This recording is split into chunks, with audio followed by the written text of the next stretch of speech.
All right. Welcome in, everybody. It is Biscuits and SEC Live. We are back again.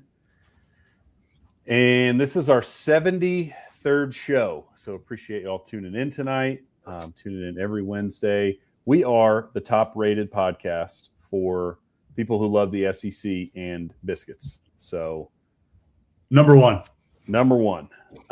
So if anybody asks you what podcast you're into, tell them you're into the podcast for people who love biscuits in the SEC, because that will be us. But thanks again for joining. We got a good show coming up for y'all with some talk about Trinidad Chambliss. We touched on that last week, of course, when his waiver was denied. Snip, snap, he's back. So we'll touch on that. A little bit of SEC hoops and baseball talk, and then we'll dive into Bossman's top 5 impact transfers. I did mine last week, so if you missed that show, of course, it's on our YouTube channel. You can find it there. So excited for the show. As always, sign up for the newsletter. We are cranking that thing out every Wednesday during the off season to keep you up to date with the latest and greatest from around the SEC, around college sports, and everything that's going on. So it's free. And you can always unsubscribe if you don't like it, but we get really, really good feedback on it. So would appreciate the subscription there. And of course, follow us on social, subscribe to our YouTube channel, all that stuff. It helps us. We're trying to grow, and it's the off season. So we're really trying to grow, and we're doing a show every single week to show up for the people. So without further ado, Bossman, how you doing tonight? Doing good. Can't complain. Excited to be on here, talking a little bit about transfers and talking a little bit about what's going on around the SEC.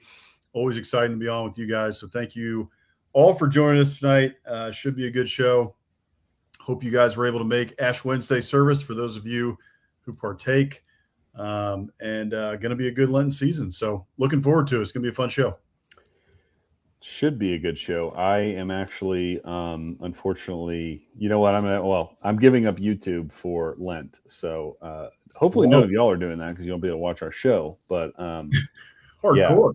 I wanted to do something that would hurt. That would be a challenge, and YouTube certainly qualifies, I believe. So, anywho, aside from that, again, hopefully none of y'all are giving that up. But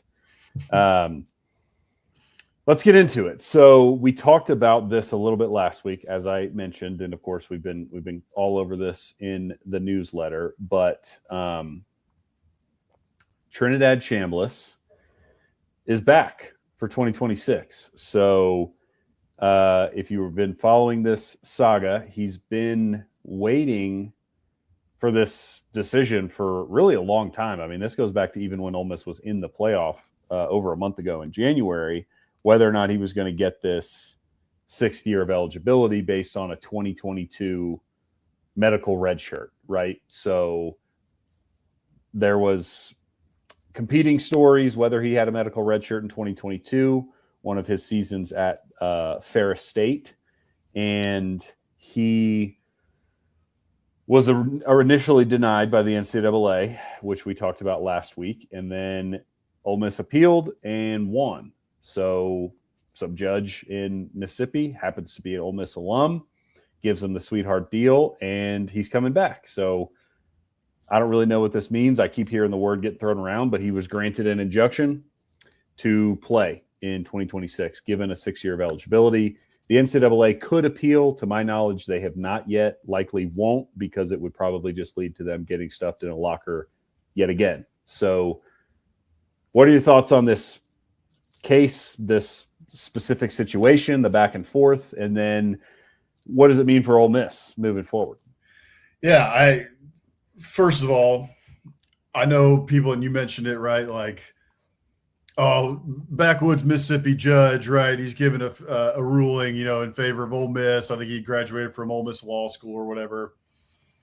I don't take any stock in that, to be honest with you. I get it, like the connection's there, and people are going to say that, but I think he ruled the correct way in this case, right? I mean, like this, taking the glasses off of any other SEC team, looking at Ole Miss and saying, oh, he shouldn't have ruled this way. He's an Ole Miss grad or recused himself or whatever. I think if you look at it objectively, it's like, no, this guy made the right call. Okay. Yeah. This was the correct move. The NCAA obviously was very upset about it. Their lawyers walked out of the hearing before the judge even gave the sentencing, which is completely bush league, very odd. But or not the sentencing. He's not sentencing. When the judge gave his verdict in this case, he's not sentencing anybody. Yeah, clear about that. Thankfully, no one was getting sentenced. Yeah, no one was getting sentenced. But his what the judge came down with, and so the judge made the right call in this case, as we talked about last week and other times we talked about this on SEC After Dark. Well, you got TJ Finley, who's about to go into, I think, his 12th year of college football. You've got these other players who are getting many years of eligibility from all these different red shirts. Seems like Trinidad had what he needed, in order to show that, hey, I should have got a medical red shirt here. I believe he had a doctor's letter, from a doctor saying he had it. So there was enough there that this shouldn't have even gone to court, in my opinion. Like the NCAA should have said, hey, okay, got it, makes sense. Good luck in your 6th year. Generally, I actually side on the other side of you get 5 years, okay, and for very specific reasons. Okay, yes, you had to miss a year, for medical reasons or what have you. Okay, I get it, but generally, I'm on the side of 5 years is what you get, and then you got to move on. You know what I mean? Yeah. I do think that we're messing up high school kids' opportunities with guys going into year 7, guys going into year 8, all these different transfers. With the way the rosters are shaking out. So that's a whole different thing. What it means for Ole Miss, I mean, it's huge, right? It's obviously this is massive for Ole Miss, and in my opinion, puts them right. I've listened to our friend Stephen Willis talking about it, and he said, off the bat, this puts Ole Miss right back in the national title conversation for next season. I think he's right, based on their transfer portal class, based on what Pete Golding was able to do in retention. You wish he'd have retained some more of those guys, but he did a decent job at retention, did a good job in the portal, and you get a guy who should be the front runner for the Heisman back at the most important position on the field. This puts Ole Miss, in my opinion, should be top 5 going into next year. At worst, top 10, maybe number 8 or something like that. So it's massive for Ole Miss, and I don't think it can be understated versus having to break in a Deuce Knight, right, or another quarterback. Right. You get back Trinidad Chambliss, so it's huge. Yeah, I mean, just speaking of the impact that everyone assumes it will have, he upon this ruling is now currently the second odds-on favorite for the Heisman Trophy behind Arch Manning. So, you're getting back arguably the best quarterback in the country for another season. And as we've seen, not just his play on the field, but, we've seen this a lot with, man, experience matters, and like you said, I generally too, I fall on the side of, hey, 5 years and you should be gone. We don't need 25, 24, 26-year-old guys in college, but in this circumstance, I don't fault Chambliss and Ole Miss for fighting, and I'm not mad about the decision. It just is what it is. But this guy's played a lot of football, and he played a lot of football last year for Ole Miss, and he's back. And like you said, Deuce Knight, talented, might be good one day, probably will be good one day, but you'd much rather have Chambliss coming back, the guy who's been there, done that at multiple levels across multiple seasons, and is old. Yeah. So big news for the Rebels. Yeah, no, it's absolutely massive. Like I said, I don't think it can be understated. And then not only that, but let's back out for just a second here. They also have Kawan Lacey coming back. So that backfield, Trinidad Chambliss, Kawan Lacey. Kawan Lacey should be, in number 8 or something on the Heisman odds. I haven't looked recently. But yeah, this Ole Miss team is loaded again. And Pete Golding did a great job going into the playoffs and righting the ship with this team. So yeah, you got to be excited about what Ole Miss has coming back. And then now that you add Trinidad Chambliss back into that mix, absolutely massive. Yeah, 100%. So before we get into the transfer portal additions, your top 5, let's touch a little bit on some SEC baseball and SEC basketball. So baseball-wise, I don't know if you were able to get eyes on any of the games this weekend, but it was a lot of cupcakes, as you would expect early in the year, right? You know, our alma mater A&M scored 1 billion runs on, I can't even remember who they played, as did a lot of SEC teams. But there was one, round robin, I guess, that I thought was worth mentioning here. Did you get to watch any of or see any of the clips from the, gosh, what is it called? The Shriners Children's College Baseball Showdown. Make sure you get it right. Otherwise, yeah, they're going to sue us for. Yeah, at Globe Life in Arlington. That consisted of, from the Big 12, you had Texas Tech, Oklahoma State, and TCU. Mm-hmm. And then the SEC sent Arkansas, Oklahoma, and Vandy. So there were some good games there. I don't know if you got your eyes on any of those. Unfortunately, I didn't. I was looking, I'm going to watch as much college baseball and SEC baseball as I can this season, which I'm looking forward to. I absolutely love it. But I wasn't able to watch much of the Shriners.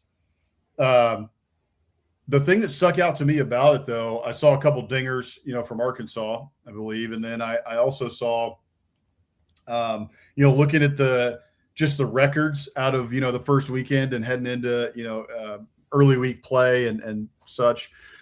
You had a lot of SEC teams looking good, coming out undefeated, right? There were some obvious ones. You were, okay, Missouri's 2-2 or whatever. The surprise is that you come out of this with Vanderbilt at 2-2. The Vandy boys going 2-2, and you're like, okay, well, hold on. Did they go 2-2? Did they lose 2 games in their first series, lose their first series against Eastern Michigan, Eastern Washington? Like, who was this they were playing? Well, it turns out they were in the Shriners Classic in Arlington. So they lose to TCU 5-4 in their first game. And then they get run ruled by Oklahoma State in 8 innings and lose by 10 runs. Beat Texas Tech. Texas Tech's a good baseball team. Okay, so 13-3, beat Texas Tech. You run rule Texas Tech. So I don't know if there's a ton. That's just the one thing that really jumped out at me after the first weekend is Vanderbilt sitting at 2-2. I don't think it's time to panic yet. TCU is a good baseball team. The Shriners Classic is always, very good baseball teams coming to play each other, which is what makes it fun. But a little surprised to see Vanderbilt coming out 2-2 after the first weekend, even if it was, against some good baseball teams. Yeah. So Vandy, they won their Monday night game against the scrub, but in that Shriners Classic, they went 1-2. Losing to TCU and Oklahoma State. TCU went undefeated. So TCU's ranked number 10. I think Arkansas was 7th going into, preseason. So there were 2 top 10 teams. TCU went 3-0. They beat OU 12-2, and then they 5-4 against Vandy and Arkansas. So 2 really close games there, but they come out on top. But then, Oklahoma and Arkansas go 2-1. So the SEC, did well, just nobody could get over the Horned Frog bump, which again is not a surprise. TCU's been a good program for a long time, and obviously appears that they will be again this year. But I don't think we have a whole lot more to say on that, because that was kind of the only real action that was worth keeping tabs on. But just good to have SEC baseball back. All these ballparks are awesome. You're getting the Duty Noble and Bluebell, and everybody's got their home opening series, and it's awesome. So excited for the next couple weeks as we're in out of conference play, and then super excited for conference play once we get a little bit further into it. Yeah. Well, cool. Speaking of conference play, SEC hoops. Man, our alma mater is in a bad way. So Kind of a free fall, huh? yeah. So the Aggies, I believe, got off to a 7-1. Yeah, 7-1 start in conference play, and have now lost 4 in a row. Sit at 7-5. They're all the way back, tied with Mizzou in, I don't even know, 1, 2, 3, 4, 5, 6, 7, 8 in 8th. So they 2 weeks ago went from leading the conference to now they're in 8th. Some other movers. Florida has turned it on. They've won 6 in a row and are now sitting at 11-2 in conference. Arkansas won 3 in a row, 9-3 in conference. So those two kind of seem to be separating, although Vandy and Tennessee have both won a couple in a row and are sitting at 8-4. And then Bama has won 4 in a row and also sits at 8-4. So we said last week that the sort of the cream was rising to the top. And, you know, I think that's the case there. And don't sleep on what Alabama's got going on. You know, they're doing this for Bediako, you know, I mean, God forbid. It's like the meme where they put him up in the sky, you know. Yeah, right. He's Chubbs. Yeah, he's Chubbs still here on Earth. Yeah, right. Which he's still with the team or something. Like, I don't know. Well, what I was going to say is I will give, you know, I was giving Nate Oates some heck for even trying this. Yeah. I will give Nate Oates credit on that part. He basically just said, hey, he's going to stay on the team. He's going to stay on scholarship, and he's going to continue to go to school and finish his degree. I don't know how many, you know, hours or whatnot he has left to get, but I applaud that. Good on Oates and Bama for, you know, honoring that, I suppose, right? Considering they offered him a slot on the team and things didn't work out in his favor in the court system, but good for them for, letting him, you know, continue to get his degree and go to class. But elsewhere, one other team I wanted to call out here. So Kentucky's lost 2 in a row. They're sitting at 8-5 in conference. And of course, you know, whatever way the wind blows, you know, Big Blue Nation gets angry and angrier. So they're unhappy with Pope. But the Longhorns, Texas, is 8-5 in conference. They've won 5 in a row. So maybe Sean Miller figuring some things out, which is surprising because they got off to a pretty bad start. I mean, they're 17-9 overall. So that means, you know, they lost 4 games out of conference and then started conference play 3-5. So they were in a bad way. But 5 in a row in conference is nothing to, you know, nothing to overlook. So they very well might be playing their way into the tournament. Yeah, no doubt about it. Looking at what Lenardi has, which I know depending on who you ask, it's like that guy's a bum or that guy knows what he's talking about. But yeah, right. But Lenardi, he's got 10 Big Ten teams, 10 SEC teams. So I don't think there's no change from last week, even with some of the movement we've seen. You know, we touched on this last week. There were 10 SEC teams in last week, which, as you may remember, if you watched us last week, we were talking about a little surprising, right? Based on the SEC. SEC had a great basketball season last year, very strong conference, probably the strongest in the country last year. This year, you know, good conference, but I don't think anybody's thinking that this is, you know, the best year of SEC basketball that we've seen. But still, that means 10 teams in, right? So at least for right now with what Joe Lenardi's looking at. Interesting note, you mentioned that Mizzou is ahead of Texas A&M now in the SEC standings. Lenardi has Mizzou as his first team out, Texas A&M as one of the first bubble teams in. I think that has to do, right, with like quad 1 wins and like, you know, RPI and whatever metrics that are going into this. But it is interesting. And it's also like A&M is hanging on the bubble by a thread. Okay. Like Mizzou, if Mizzou's the first team out, they're below Mizzou in the SEC standings and they're in a free fall, having lost 4 straight or 5 straight. Did you say 4? I think 4 in a row. Yeah. 4 straight. Yeah, it'll be interesting to see if they can hang on, you know, to it. Bucky's got to get it right pretty quickly. listening to Austin radio here, or Longhorn radio here, living in Austin, they've been talking about that basically, that like, yeah, A&M's hot start was all fool's gold, okay, because they didn't play. The best teams on their schedule were later, right? And that's now what we're getting into, and A&M is faltering. While the Longhorns surge. Longhorns may be having a little bit of trouble with their memory because A&M actually did beat the Longhorns, if I remember right. Correct. So anyway, that, might want to remember that. But aside from that, interesting. Yeah, 10 teams right now looking like it from Joe Lunardi, and it's going to be a fun finish. Yeah, and just on that note, just looking ahead at the schedule. So for A&M, their 2 conference games this week are winnable. So if they are, bound for the tournament, they get Ole Miss and Oklahoma this week, who are both 3-9 in SEC play. So got to win those games, and they could hopefully course correct a little bit here and get back on track. And then outside of those games tonight, we got Alabama hosting Arkansas. So that's a big one, 7 p.m. Eastern. So it's on at the moment. Probably why our viewership is lower than normal, but that's Makes also sense. StreamYard throttling the extremes. Anyway, Yet again, that game, telling us. Yeah, but that game's going on now, so that's a big one. And then later tonight at 9 o'clock Eastern, Vandy goes to Mizzou, and then on Saturday, Tennessee goes to Vandy. So Vandy's got a couple pretty big ones this week. So some fun games, going on tonight and this weekend across the SEC on the hardwood.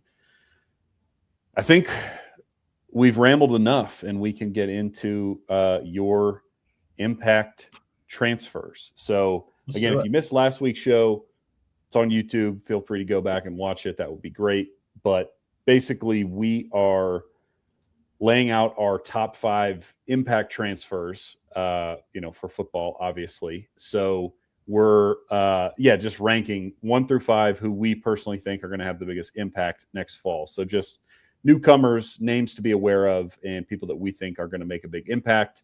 Some of that means they're ranked highly in the 247 composite transfer portal ranking. Some of that just means maybe the fit or the position of need that we think is, going to make a big impact on Saturdays in the fall. So I went last week and gave my 5, and you are going this week. So before we start hopping into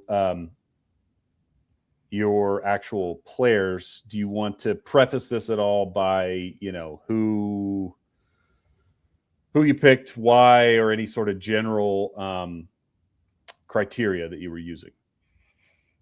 Yeah, I mean, I went based on, I was really trying to think about like needs, you know what I mean? Like if somebody's going to make the biggest impact, what did this team really need, right? And what teams needed something, that was like glaring, but also that could like really put them over the top, okay? And the other thing that I thought about is, there's going to be a couple of these teams in here that,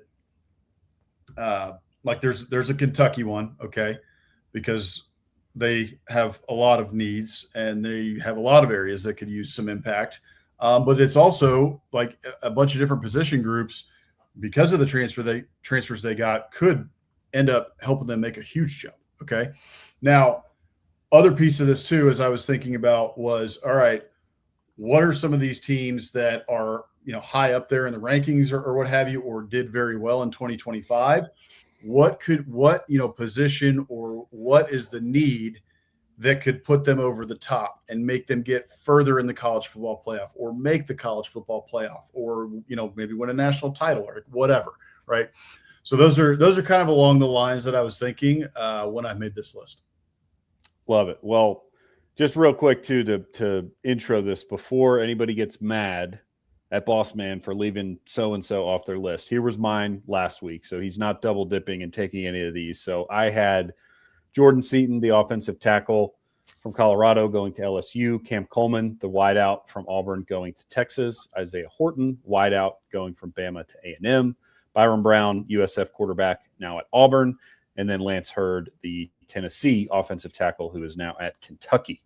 So that's who I picked last week. Again, go check out the show if you want the explanations beyond that. But none of those guys are going to be on the list this week. So, yeah, don't get your panties in a wad if your guy isn't showing up on the list.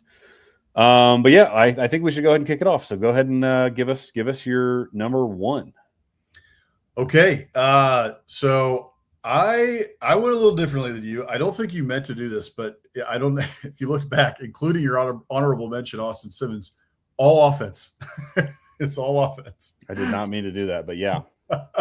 So also one of my criteria was to put a couple defenders in there because there definitely will be some big time impact defensive transfers. And so one of those guys, this one is pretty obvious. I didn't want to go fully obvious on all these, right? Like I kind of wanted to dive a little bit under the radar as well. But this one's pretty obvious. But I think he also could potentially make a huge impact on this team because it is a position of need and something that this team has lacked a lot in recent years. Okay. So first one for me, Prince Will Umanmielen, LSU, heading there from Ole Miss.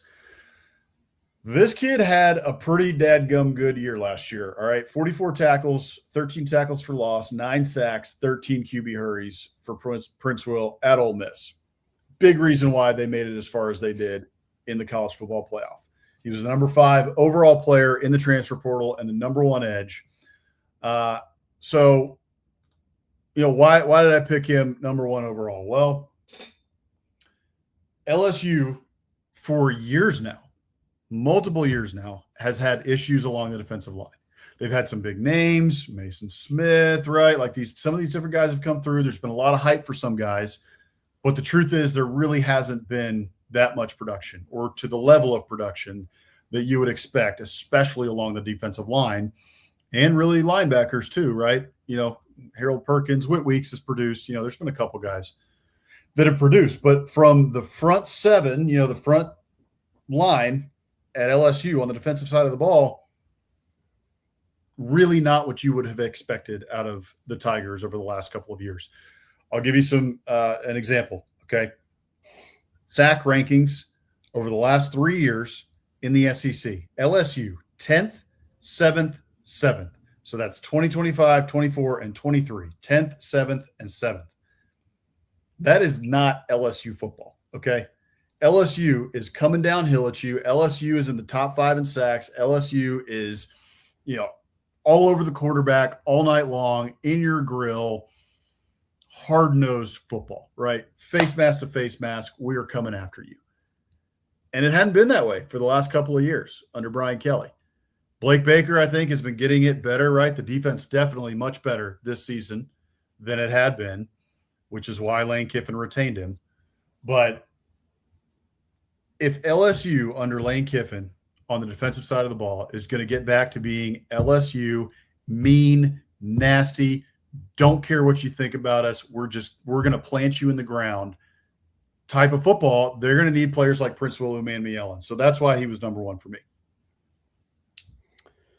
Totally fair. And yeah, credit to you for putting a defensive player on there. Someone on this podcast still believes that defense wins championships. I clearly have abandoned that thought process. But yeah, I think he was 5th overall, like you said, in the portal rankings. He had a great year at Ole Miss last year. He's an immediate impact player. And you brought up too, the sort of lack thereof, really strong defensive line play. Just, a couple examples here that stand out. The 2 games that lost Brian Kelly his job, because I do think overall this year, especially the defensive line at LSU was much improved over 2023, 2024. And the defense overall was much improved, but Vanderbilt hung 31 on him. Pavia made their defensive line look terrible, and then A&M hung 49 on them back-to-back weeks. Marcel Reed and the Aggie run game made their defensive line, front 7, look awful. Again, not to say that, especially the A&M game, that one got real sideways, so not to say that, Prince Will is the type of player that's going to flip that game, but he's the type of guy that can actually make plays in those games. And again, That's what got Brian Kelly fired. So Yep. they're bolstering that, edge position and getting a guy who, look, if he puts up the exact same numbers he had this year at Ole Miss, he's, probably going to be a first-round pick. And, dude, you're getting 13 tackles for loss and 9 sacks in the SEC. That's a really, really good season. So that's agreed. Immediate impact for LSU in a position of need to hopefully continue their upward trajectory on the defensive side of the ball under Blake Baker going into year 3 now. Yeah. Okay. Number 2. I kind of cheated here a little bit, but I went with 2 players. Yeah, I like what you're doing. I'm not going to call a foul. Yeah, I won't call a foul. I saw the list and I said, I get where you're coming from. I think it's a totally fair premise. Okay, good. Well, we're giving you a bonus player here, and then I'm going to give you a couple bonuses too. I got a couple honorable mentions, but we'll make those brief at the end here. So, all right, my number 2. The reason I have 2 players here at number 2 is because they're the same position. All right, Hollywood Smothers, Raleek Brown. Hollywood Smothers comes over from NC State. He originally started at Oklahoma, NC State for 2 years. And now he is headed to the University of Texas. Texas flipped him from Alabama, which, ouch, Alabama could have used Hollywood Smothers.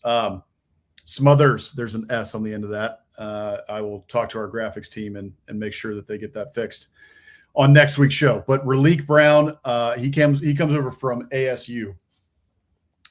Why could they be a 2-headed monster tandem that makes a massive impact at the University of Texas? Well, because UT lost 4 running backs to the transfer portal. And not only that, but the Texas running game has not been what has been expected out of the University of Texas over the last couple of years, right? But especially last year. Now, I know they had a lot of injuries and it was a lot last year in terms of just churn and injury and blah, blah, blah, right? It goes on and on. So I understand that piece of it. I'm not saying that it was necessarily Sark's fault for what happened in the running game last year. But at the same time, they were 11th in the SEC in rushing, okay? This was a team who was number 1 overall preseason, supposed to be a shoo-in for the playoff. Arch Manning's supposed to win the Heisman, all this stuff, right? Well, Arch Manning, in a new as the new starter, he needed to really be able to rely on that run game, especially early in the year, and it really just didn't materialize. Going into this year, you've got now especially too, because you had 4 offensive linemen you were replacing last year, as we harped on many times on the show, which was a big deal as to why Texas was not as good as people thought they were going to be going into last year. But going into this season with Arch Manning, the Heisman hype is back. The last couple games of the year, he was looking pretty good, played very well against Texas A&M. And now, it looks like Texas also good portal class. They're loaded. They've got talent. Maybe this is the year they can make a run. Okay, well, what did they really need? What do they really need in order to make a run? They need a good running game. And they got 2 guys who really might be able to make that happen. So Hollywood had, I think it was over 900 yards last year. I had it up here. Yeah, he had 5.6 yards a carry, 939 yards, and 11 TDs at NC State. Yeah, so and he was highly sought after in the portal by multiple schools. As I said, Alabama had him, and then he flips to Texas, and Texas also gets Raleek Brown. So I think you have in Austin a 2-headed monster that could make a big impact at a position that Texas really needs some guys to step up and make a big impact if they are going to make a run at the college football playoff and the national title next year. Yeah, look, between the 2 of these guys, they're getting over Raleek Brown had over 100 or 1,100 yards rushing, 6.1 yards a carry, and Smothers 939. So they're getting 2,000 yards of production in Power 5 conferences just on the ground. Both of them had quite a bit of receptions too. I think Raleek Brown, 34 catches for 239 yards. So he's a threat in the passing game.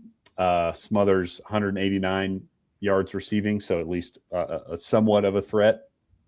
And I would, just to add on to this, not only did Texas need help at the running back position based on how last year went, but also, as you brought up, they lost everybody, which it's not like they lost them to the pros. Those guys just left. And it seemed like it was a plan. You had Contravion Wisner leave, who was 2-year starter. It felt like they were moving the chess pieces around to make a big play. And, from the rumor mill, they made plays on several guys that did not end up at Texas, like Kawan Lacey and Ball at Florida. Mm-hmm. But clearly Sark and his staff were ready to make a big move here. And both of these guys, I think, again, as a two-headed monster, I'd be shocked if they're not combining for, let's say, at least 1,500 yards next year, which is a big uptick based on, what Texas had a year ago. So I think they're poised for a solid season in the backfield as a tandem. Well, and, okay, you just laid out, I think you said Raleek Brown, 6.1 yards per carry. Hollywood Smothers, 5.9 yards per carry, right? Yeah. Trey Wisner was Texas's leading rusher last year, 4.6 yards per carry. Okay. So you're getting over a yard per carry more from both of these running backs who are now coming into Texas. Now, it's not all of them, right? It has to do with the Hogs up front and how well your offensive line plays. I haven't done my deep dive, so I don't know exactly how many guys Texas is losing along the offensive line or not yet. But I remember they were young last year, right? So they were breaking in. He did that to a lot of people, Mike. Talk to Parker Livingstone. You might want to make a call there, right? I mean, I think there was multiple position groups where they told him, you're not good enough to play here, and we're going to look elsewhere. And I don't even think that's necessarily wrong of Sark to do. At this point, I said this a while back, maybe 2 years ago or a year ago on the show. This is going to start happening. These players are now being paid. And so if you are not producing, or we do not believe after a year of watching you in practice and film and games and all that you are good enough to play here, essentially you're cut. Good luck. We'll go find somebody else in the portal. It's going to be the cold, hard truth, and it's going to increase and accelerate. And Texas isn't the only program that did that. I know we're Aggies here, and okay, we'll joke around about the horns every once in a while. But our maroon glasses off. That's going to happen more, and Texas was not the only program that was doing that this cycle. No. So the Hogs up front, though, to get back to my point, the offensive line, the Hogs up front, Texas was breaking that in last year. It started to look better as the year went on.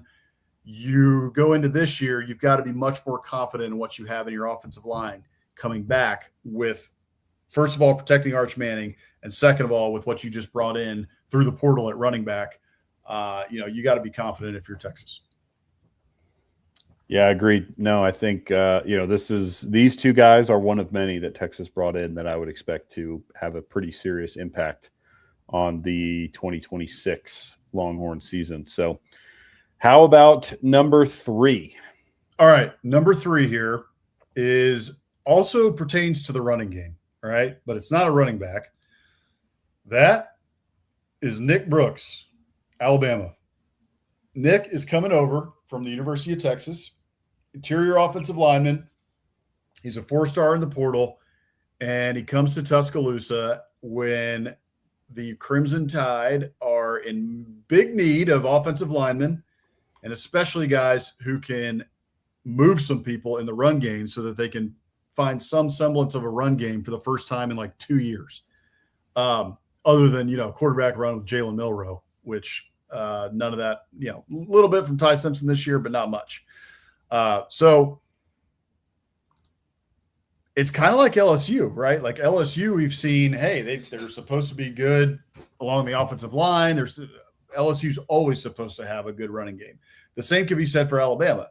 Alabama used to run downhill and just punch you in the mouth over and over and over again during the Nick Saban years. and it hadn't been that way for the last couple of years, but especially this past year. So getting an offensive lineman like Nick Brooks to come over from Alabama, I think it's going to be big. And not only that, right, but Alabama also lost Formby, I don't know if I can't remember his Formby, yeah. Formby to Texas A&M. Okay, so while their offensive line was not very good last year, they protected Ty Simpson fairly well till last couple games of the year, and he against Georgia, and he just got absolutely killed. But especially in the running game, they had trouble all season long, and that shouldn't be Alabama football. So, Kalen DeBoer rebuilding the offensive line, and Nick Brooks, I feel like we'll see, right? I don't we'll see. But he was a big get, a 4-star in the portal. Yeah, he was. And I think just to echo that, so he was a true freshman last year at Texas, started 3 games, I think played in 5, but started 3 SEC ball games. He's 6'7", 350. He's enormous. So this is a guy who, especially at the offensive line, either could really show up this year because he's got a year under his belt and it takes a little bit of time, or he could be one of those guys that sees a lot of playing time this year but really comes into form in 27 or 28, right? Because again, it's very hit or miss on the offensive line when a guy is going to be ready, and we'll see if he's ready this year. But I do agree, I think a really good pickup to rebuild the offensive line that was just, it was extremely uncharacteristic of Alabama this year to just, and last year, as you mentioned, but Milroe covered a lot of that up. But this year, especially, just not being able to run the ball. And, I'm not a offensive lineman scout, but I would imagine a guy who's 6'7", 350 on the interior of your offensive line, at least in the run game, is probably going to help move some bodies. So I think that was a great pickup by DeBoer and his staff. And again, he's a young guy, right? So he could be a multi-year starter at Alabama if things pan out. Yeah, and the other part about it is Alabama should have had a good running game last year. They had the pieces. I mean, Jam Miller is a stud, and they still weren't really able to run the ball last year. So it's like we always talk about, it's in the trenches, man. That's where it starts. It's the SEC. You don't win in the trenches, like you're going to have trouble. You're going to have a tough time. And Alabama was still able to win 10 games and get to the SEC championship even without much semblance of a run game. So, things are changing a lot there, right? You're losing Ty Simpson. Jam Miller was a senior. And you're losing a lot along the offensive line. It's going to be rebuilt, losing Isaiah Horton. Like, there's a lot of change in Tuscaloosa going into next season. But I mean, it's kind of like how Mike Elko rebuilt Texas A&M, right? And how Lane Kiffin is trying to rebuild LSU right now. It starts in the trenches, right? Like, the first thing those guys did was, we got to rebuild the trenches. We got to either retain talent along the offensive line and the defensive line, or we got to bring it in, and that's where it starts. And so Kalen DeBoer going here, I think, was a good move. Yeah, no, absolutely. Like you said, position of need, got a good guy, got a big body. So I expect, he'll be competing for a job this year, very likely to see him on the field, and interested to see what he could do up front for the Tide. Moving on, number 4, looks like you went back to the defensive well. So take us to your 4th impact transfer. I did. All right. So this one for me is, let's go on the outside. Let's get in the secondary. Jay Crawford, Auburn cornerback last year, comes to Ole Miss. And, there's a lot of turnover on this Ole Miss defense. And if Ole Miss is going to make a run again, what is a position or a player, right, and a need that could put a team over the hump to get even further than they were, especially those teams that are in the upper echelon, right? Ole Miss makes the playoff this year. They get to the semifinal, and they have their chances, right? did get a pick in that game, but Carson Beck throws the ball pretty well against the secondary. And that's kind of where Ole Miss has struggled when it comes to the big games over the last couple of years and really, in their history, right? Is when it gets to these teams that can, throw the ball, have a lot of talent on the outside, et cetera, they struggle in the secondary and they're trying to win in a shootout, right? Well, you bring in a guy like Jay Crawford from Auburn, that should help.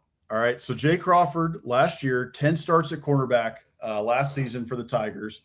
He played in 11 games, started 10, tied for the team lead with 4 pass breakups last year on the Plains. All right. So pretty solid corner. Bring him in, bolster that secondary. Ole Miss had a good pass defense last year, but you got to stay there or get better, right? If you were going to make it back to the semifinal, make it to a national title game, and make a real run with what we talked about at the top of the show, which is you got Trinidad Chambliss coming back. You got Trinidad coming back. And you got Kawan Lacey coming back, right? You got these weapons on the outside. All right, let's make sure we bolster the defense. Jay Crawford is a guy who should be able to help with that if Ole Miss is going to make another run. Yeah, no, again, another good pick. Crawford was basically a 2-year starter at Auburn. He earned his starting job midway through his freshman year in 24. Started basically every game this past year. Was a SEC all-freshman team in 24. So he's got a lot of playing time under his belt in the SEC and has performed at a high level. So I think it's a great pickup. I think he's somebody that is going to start right away. And like you said, make a big impact for them, hopefully in those bigger games, because at some point, man, you got to be able to cover. So if you can have a guy like that who you can just count on to be in good position and not make mistakes, that's a huge blessing on the outside to have somebody who knows what he's doing, knows where he needs to be, and is talented enough to hang with some of the topper guys in this league. Because there's a ton of them, right? Auburn, they're going to face off against a lot of guys that can really go at the wideout position and will be future pros. And Crawford is a guy that, again, has shown that he can hang in the SEC. So a great pickup from Golding and his staff there. Yeah, I think so as well. So I'm looking forward to watching him play in this Ole Miss defense again, especially if they are going to make a run at the college football playoff again this year. So, all right, well, let's move on to my 5th one here. This was going to be fun. I'm looking forward to seeing this guy play. All right, so number 5, Trell Harris, wide receiver from the University of Virginia. He is headed to Oklahoma. Again, looking for guys. What is a position of need, and what are the guys who could potentially take a team even further than where they are, especially those teams that were at the top? Well, Oklahoma makes the college football playoff, get to the first round. They lose a home game to Alabama. And, I think it was a successful year for Oklahoma, and 10-2, right? Regular season. All right. Solidifies Brent Venables as the guy, right? Okay. He's our coach. He can do it. But kind of similar to how Texas A&M finished their 2024 when, they were 7-0. Then they kind of lose all these games down the stretch and end up 8-5 after the bowl game. It wasn't as bad, right, of a drop-off, but for Oklahoma, because Oklahoma makes the playoff and they lose in the first round. But when you're thinking more so about like fan sentiment, the expectations for both of those teams have been raised. You got to 7-0 as at Texas A&M and Mike Elko's first year. The expectations were sky high. You even get to the last game of the season and you have a shot to get into the SEC championship game. If before the season you had told Texas A&M fans in 2024 that you were going to be 7-0, you were going to have a shot at the SEC title game in year one of Mike Elko, you may go 8-4, but that's what it's going to be. Like, what would you say? Preseason, Aggie fans would have said 100% massive success. But then when they watched how the season actually played out, even though they went 8-4 and had the chance at the SEC title game and all that, the end of the season, Aggie fans had a really sour taste in their mouth. They were like, Mike Elko's the guy. We like him. We think he did a good job. But the way that we collapsed at the end of 24, that wasn't how we really wanted to do that, right? If we're going to go 8-4, fine, but not that way. I think it was similar for Oklahoma this season in that, okay, yeah, we went 10-2. Great. That's awesome. But we lost to Texas in that ugly fashion. We brought John Mateer back too quickly. And with what we were thinking about how John Mateer was going to be preseason, Heisman guy, all this, right? A first-round exit in a home game with Alabama, a team that you beat earlier in the season on the road. I think that, it was kind of like, didn't want to end the season that way, right? So John Mateer's coming back this season. You got a real shot to make a run in the college football playoff if you got a guy like John Mateer. And if John Mateer can raise his level of play just to take another baby step up or another 2 baby steps up, and really actually be that Heisman candidate that he was billed to be preseason last year, then Oklahoma's got a shot. But they're going to need players like Trell Harris, need those weapons. They got also the tight end from Tennessee, Van Dever or something. I can't remember his exact name. 4-star tight end, right? So Venable's bringing in these weapons. Trell Harris at Virginia, he was UVA's leading receiver last year. Remember, UVA makes the ACC title game, okay? Virginia was on the cusp of the college football playoff. Yeah. I mean, they went to overtime against Duke. If they win that game, they're in the CFP. One of the best games last year in college football was that ACC title game. It was absolute madness. But Trell Harris had 59 catches last year for 847 yards, 5 TDs, 14.4 yards per catch. All right. So the kid produces. John Mateer needs a target like him to produce in this offense if they're going to make a run next year to the college football playoff and further than the first round. Yeah, I love this one because it is a little bit probably off most people's radar. But yeah, as you mentioned, Trell Harris led Virginia in receiving. He was a third-team All-ACC selection. Explosive with 14.5 or 14.4 yards per catch. And just thinking about Oklahoma next season, Isaiah Sategna is back, which is huge. Think about how explosive he was. He also averaged 14.4 yards per catch. So we got 2 guys now that are very explosive for Oklahoma.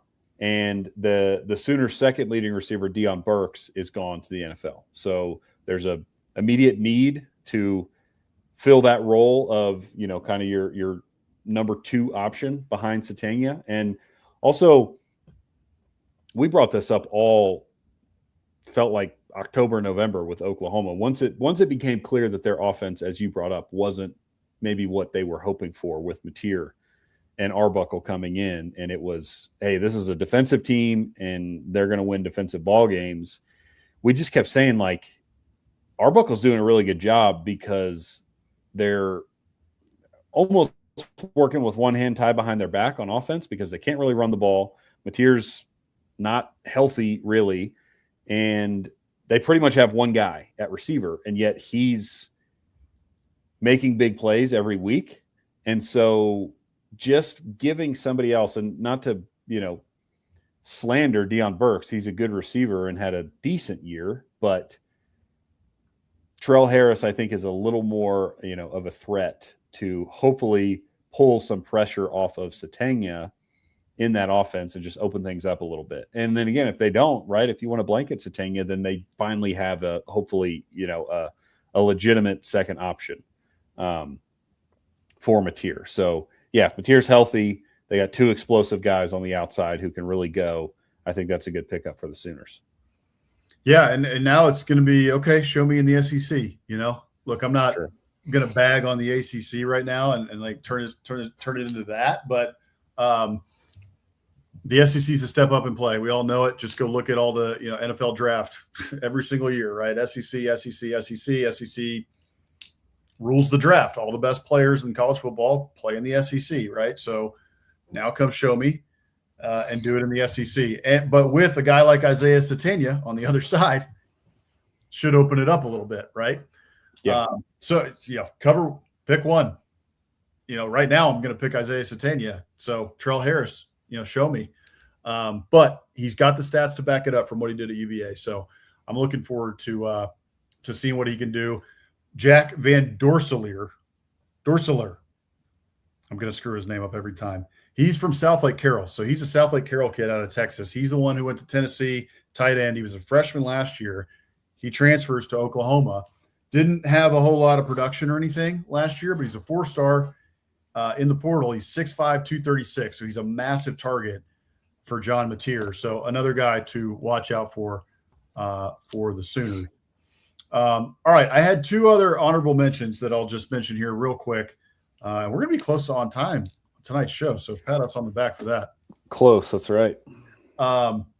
Elijah Barnes, linebacker, was at Texas, transfers to Kentucky. One of those big pickups for Will Stein. Yeah. Stein on an absolute heater in the portal, kind of out of nowhere. Kind of a big surprise, and maybe the biggest surprise of this portal cycle was what Will Stein was able to do in Lexington. But one of the guys he brings in, Elijah Barnes, 4-star linebacker out of the portal, freshman last year at Texas, 4-star as a recruit, didn't produce a whole lot at Texas, but again, lots of talent, high ceiling. We'll see what he can do in Lexington, number 3 linebacker in the 2025 class. So that's an interesting one to watch. And then this one, my honorable mention, David Alano, kicker from Illinois, transferring to Texas A&M, because for the love of God, can Texas A&M find a freaking kicker? Because last year I think I lost 3 to 5 years off of my life watching the kickers for Texas A&M last season. That was Randy Bond, who had a great year in 2024. He got the yips or something. I don't know what happened. Jared Zirkle from Georgia did not work out. So it was the special teams and the kicking game for Texas A&M last year was atrocious. So they bring in David Alano from Illinois and just praying that he is much better and a much more reliable kicker for the Aggies going into 2026. Yeah, that may be slightly a homer pick, but I second what you're saying because of just what a complete roller coaster the 2025 A&M kicking game was. And we've been saying, I guess probably since midseason, when it actually felt like A&M was legitimately good and had a real chance to do something, the back of our head was just, well, we can't kick. We have no consistency in the kicking game. We're going back and forth between these two guys, neither of which are performing well. And I'm not going to put the Miami game on the kicking game, but it showed up in that Miami game with a chip shot field goal, like a 19-yarder that Zirkle chunks it, meaning he hits the ground before he hits the ball. It gets blocked. And again, A&M loses by 7. So had he made that kick, not saying the game turns out differently, but it goes to show you that special teams is a big part of the game, and A&M was really bad in that department this past year. And Alano, 2 years in a row, he's 85% in 24 and 87% in 25. So consistent. And, if you're making 20, he was 23 or 20 out of 23 a year ago. So if we could get that at A&M, that would be phenomenal. I forget which game. I might can look it up here, but somebody might can help us in the comments. He won a game for the Illini this past season on a walk-off field goal, if I remember correctly. So I can't remember who it was, but I remember watching it. I want to say it was in like week 4 or something. So anyway, A&M needs a guy who's clutch, and they need a guy who's consistent. 87%, heck yeah, we'll take it. You know what I mean? After this past season, so That was definitely a homer pick. Well, again, just for comparison's sake, as I said, Alano 2025 was 20 of 23. A&M with Randy Bond and Zirkle combined was 16 for 26. So 61% for A&M compared to 87% for Alano. So that's a big delta there. That's also not like we're talking about Mike Elko was trotting them out there for 49-yard plus field goals. Okay. Like they missed 10 field goals, and a lot of those were very makeable field goals, like should have been made. And if you're a good kicker, you should be doing what Alano did, right? Like you should be making 20 out of 23 if you're worth your salt. And so, missing 10 field goals is absolutely inexcusable, especially for a team like A&M. And it really did come back to bite them in that Miami game. And we were worried about that during the season. Like the special teams, but especially the kicking game, the special teams overall was terrible, aside from KC Concepcion. Yep. In the kick return and the punt return game, right? But the kicking game, if you don't have a good kicking game, it will come back to bite you, and it really did when it came to A&M. But so that was my final one. That's my honorable mention. That is my top 5, or technically 8 transfers that I gave you guys tonight. Good stuff. Good stuff. No, I think we'll have to revisit these maybe come fall camp and just give a refresher out there for what we were thinking. But excited to read about these guys in spring, see how they're coming along. And then, we'll look forward to seeing them obviously next year on Saturdays. So we are basically right on time, and we got our final 2 segments. So we got a little bit of free football for you, but we'll get out of here shortly and let you all get back to the Arkansas Bama game, as our friend Rick is tuning into. And I don't blame him, because that's a big game. But we will start with the Mike Leach Coach of the Week. So again, if y'all are new here, we do this every week. Formerly the Will Muschamp Coach of the Week, we have renamed it to the Mike Leach Coach of the Week, as Will Muschamp has returned to the sideline. Signed a massive deal, by the way, that I outlined in our newsletter this morning. Little plug, just a cool 3-year, $8.4 million deal for Coach Muschamp. So good stuff for our guy. And very happy for the Muschamp family. Lord knows they needed it. The Mike Leach Coach of the Week. This is an homage to Coach Leach. Every week we like to pick a guy who, is embodying that passion and spirit for college football. Could be with kind of off your rocker rant, could be with a quick offhanded funny comment in a press conference, whatever it is. We like to give this award out every week.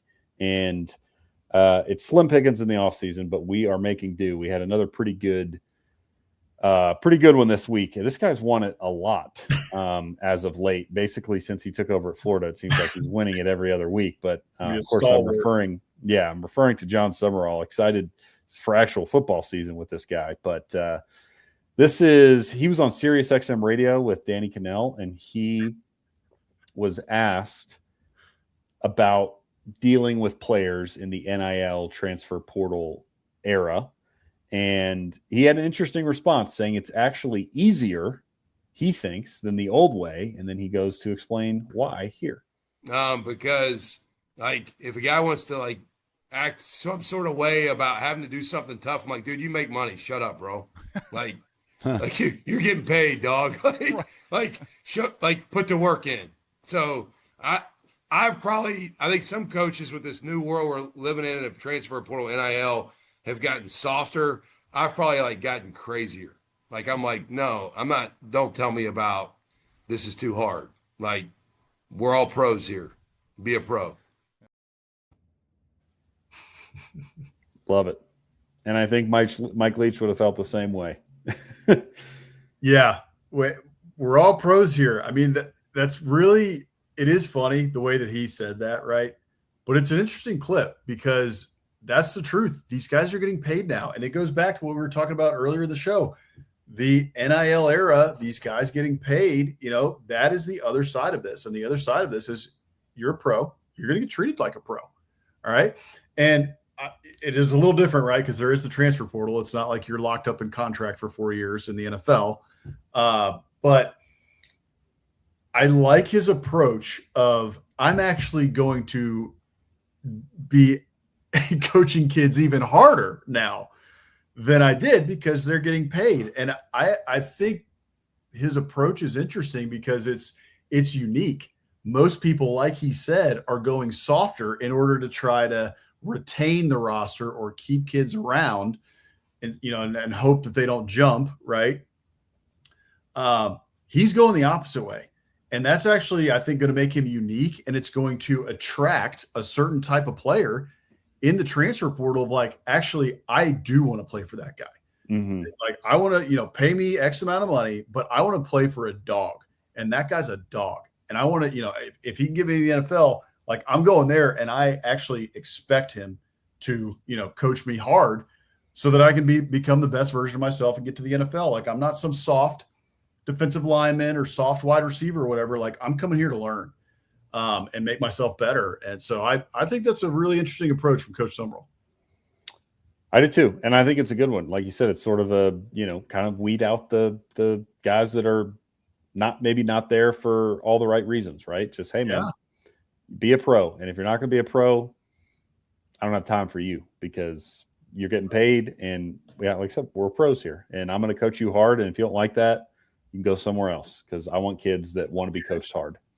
I mean, this goes back to like one of the first things that he did. I mean, I think that we're just like really starting to see, all this from John Summerall, but this goes back to one of the first things he did as the coach at the University of Florida, which was he had to talk to the quarterback, DJ Lagway. Is he going to stay or is he going to go? And like, is he going to be my guy or is he not? And based on what trickled out about those conversations, I think what he just said in that clip is basically what he told Lagway, right? Like, I'm not going to be soft on you, dude. And the job isn't yours. Like you can earn the job, but you are getting paid a lot of money. We're not handing anything to you on a silver platter. You got to earn it. Yeah. And Lagway said, bye. Right. Yeah. So like you said, it weeds them out. This isn't going to be for everybody. I'm not for everybody, but this is how we're going to do things at the University of Florida. Get on the train, sit on the pot or get off. Yeah. And I mean, let's look back here at the most recent successful coaches, right? Kirby, Ryan Day, Jim Harbaugh, Signetti. Yeah. All those dudes. Hard-nosed. They're hard-nosed. They're not buddy players coaches. Not to say, hey, they're for every Pete Carroll, there's, or for every Kirby Smart, there's a Pete Carroll. Everybody's got their own style, but it seems like that tactic works. If you do it right. Obviously there's a whole lot more that goes into it than just your mentality, but it's a good mentality to have, I think. And if I was a Florida fan, I'd be pumped. Agreed. That's a good one. All right. Well, we'll close out our show with the biscuit of the week. Once again, we do this every week to close the show where we highlight a biscuit because we're Biscuits in SEC. We're the #1 podcast for fans of SEC football that also love biscuits. And of course, we love biscuits here and we like to feature them every week. So we love, Southern culture, Southern cuisine. If you have a biscuit, be it homemade or some restaurant you've been to recently and you want to be featured, drop us a line. You can DM us on all our social media or shoot us an email, contact@biscuitsandsec.com, and we'll be happy to feature you. This week is a homegrown one. So this is another entry from me from a couple weeks ago where my wife and I went out to Breadfellow, which is just a little coffee shop breakfast restaurant in Fort Collins, and got the biscuits with sausage gravy and an over easy egg on top. This is actually the same ownership group that owns Bindle, which has often been featured with their biscuits. So I say that so that y'all know the biscuits are good, and I will also vouch for the sausage gravy is phenomenal on top of these biscuits. So you're ever in my neck of the woods, presently in Fort Collins, the biscuits and gravy from Breadfellow are spectacular. Yeah, I mean, that looks pretty dadgum good to me. So next time I come see you guys out in Fort Collins, I think we might just do a biscuit tour. We'll go to Bindle, and then we'll head to Breadfellow, and maybe I'll just stay for a week and get all fat and happy, fat and sassy, like that old lady says in that one meme. But gosh, yeah, that looks fantastic. By the way, if you guys want more like coffee and biscuits content and follow along on some of these different places that Hammer goes to, he and his wife. His wife just started a new Instagram page. True. That she is just kind of lifestyle content. Women, I think, would love following it. I think men would too. If you would like to check out some of the places they're going. At Jennifer Annie, Anniee. Jennifer Annie, Anniee. So be sure to go and check out her page and give her a like and give her a follow. She's doing some good stuff over there. Thank you. Absolutely. Yeah. She's, trying to get into the social media game. So aren't we all, as we broadcast this on multiple different social media platforms, but that will do it. We gave you a little bit of extra football tonight, but thanks again for tuning in. One last shameless plug, sign up for the newsletter. It's free, comes out every Wednesday, and we're keeping you abreast of all the latest from the SEC and beyond. But yeah, thanks again for tuning in. We'll be back next Wednesday. Appreciate y'all hanging out with us on Wednesday nights, even through the dark, cold off season. But the season will be here before we know it. We just gotta, 1 week at a time, right? 1 day at a time, and we'll be back. But yeah, thank y'all for tuning in. For Bossman, I'm Hammer. We will see y'all next week. Appreciate y'all. Adios.